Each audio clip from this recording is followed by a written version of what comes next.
It's the world's second largest economy and has recently dominated our screens because of a run of disasters from floods to oil spills.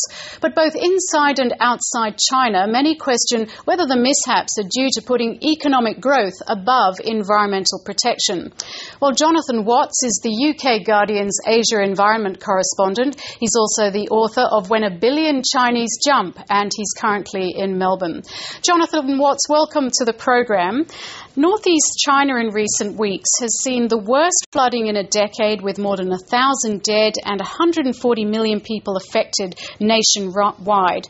Now, excess rain is one thing, but what part does human activity play in that disaster?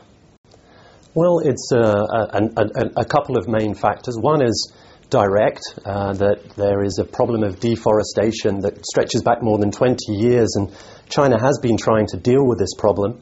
But in many places it's still very severe, and it can worsen the flooding. And then there's the more indirect human impact on the environment and on the climate in particular. And that is what Chinese climate scientists say is producing more intense and prolonged droughts and more frequent and intense rainstorms. And so you have these extreme weather events that are really buffeting the country, particularly this year. Part of the problem, too, is that there's just so many people. It's very difficult to evacuate those kind of numbers to safer places. That's right. And the Chinese authorities are very good at doing this. They're used to it. There are frequent floods in China, and the military get involved. But just the scale of what's happened this year has been beyond the capacity of the authorities to deal with it. And actually we've seen more people die this year in China from the flooding than we have in Pakistan. So everything is under enormous stress. The Three Gorges Dam on the Yangtze River has been fully operational for about a year now. It's one of China's crowning glories, if you like, and yet the critics say that it's been an expensive folly. Has the dam actually defied the critics? Is it working as it should? The answer is yes and no. Yes, because one of its main functions was flood control, and it does seem that this year, even though there was an astonishingly large volume of water in the Yangtze, the Three Gorges Dam held and has been credited with preventing an even bigger disaster. So in that regard, it has done the job it was built to do. But that's not the whole story. Dams also have a big impact on many other areas of human and human life and ecosystems. And on that side of things, the story is not quite so positive at all. There are huge pollution problems in the reservoir, the enormous reservoir that's built up behind the Three Gorges Dam, and the weight of all that water, displaced water, has caused some very damaging landslides and minor tremors. So I think the jury's still out on whether the Three Gorges Dam is a success or not. OK, now earlier in the bulletin we had a small story about a traffic jam, and I know that you were caught up in what was described as the world's longest traffic jam, which I think finished just last week, a 100-kilometre tailback, I believe, on the expressway from Beijing to Tibet. What did that traffic jam say about congestion, cars, and China's reliance on coal? Well, it was an astonishing sight. I got there around about midnight. There was huge trucks as far as the eye could see on a 3-lane motorway, all motionless, all of the engines switched off, all of the lights switched off, and all of the drivers fast asleep. Some of them said they'd been there for 3 days. The amazing thing was that some of the drivers had actually done this same traffic jam twice in the space of 10 very congested days, and they were used to it, astonishingly.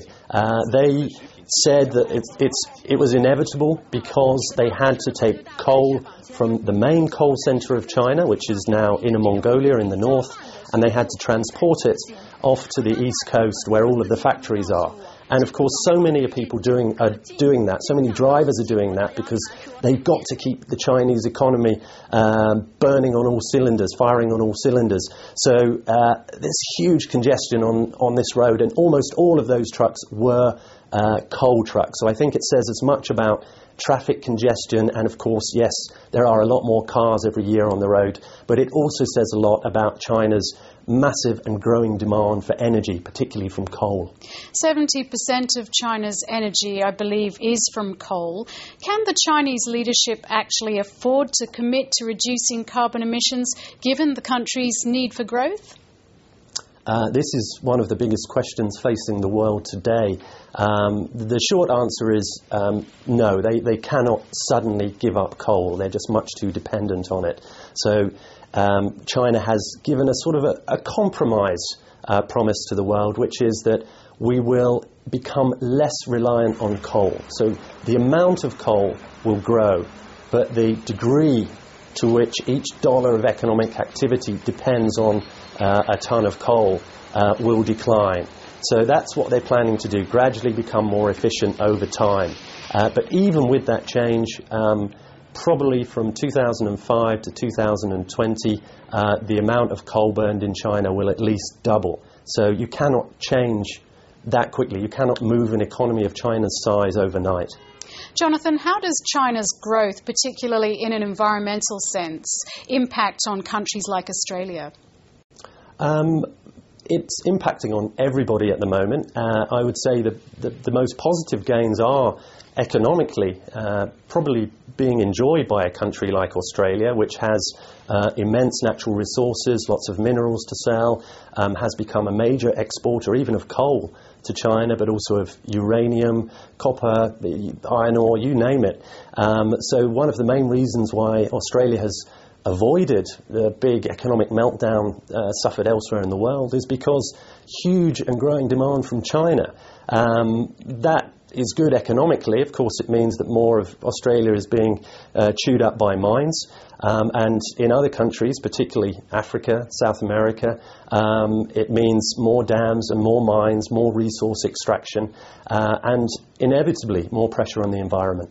It's a fascinating story. That's Jonathan Watts. Thanks so much for joining us. He's the author of When a Billion Chinese Jump. Many thanks.